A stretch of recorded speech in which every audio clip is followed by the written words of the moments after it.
Sa mga pagpalang Lunes na naman ng umaga sa ating lahat, mga kaahon, mga construction. Muli, nandito na naman tayo upang ibahagi ang isa na namang kwento ng ating pang-araw-araw na buhay. At bawat pagising sa umaga ay may nakalaan na misyon para sa ating pang-araw-araw na buhay. At ang misyon na ito ay mahalaga para sa ating pamilya. At habang natutulog pa ang mga bata, kami naman ay abala sa paggagayak ng aming mga pangailangan sa araw na ito, lalo na sa aming mga estudyante at sa aking pagpasok sa trabaho. At ang isang ilaw ng tahanan at ang haligi ng tahanan ay magkatuwang upang magampanan ang anumang pagsubok at hamon ng buhay.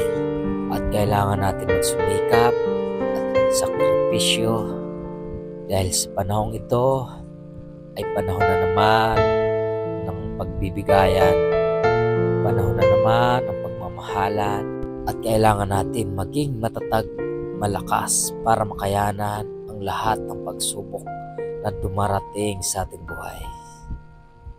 Kaya naman mga kaahon, habang ako ay naglalakbay patungo sa aking pinagtatrabuhan, damang-dama ko ang isang simoy ng hangin at ang liwanag at ang kumikisap-kisap na nagmumula sa parol ay simbolo ng pagbibigayan at pagmamahalan.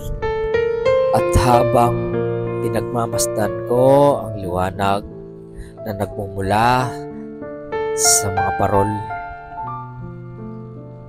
ay nagising ang aking damdamin na maging masigla at maging responsable bilang isang ama ng aking mga anak. Ngayon ay nagsusumikap ako na makapasok sa araw-araw sa aking trabaho upang sa pagdating ng Kapaskuhan at Bagong Taon ay meron kaming ihanda para sa pagsilang ng ating Panginoong Hesus.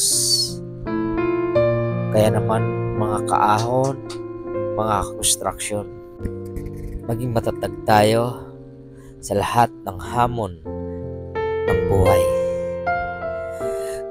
Kaya sa ating pagbalik muli, sama-sama, tulong-tulong, yakap pangarap, ahon mahirap. Thank you and God bless you sa ating lahat. Merry Christmas and good luck.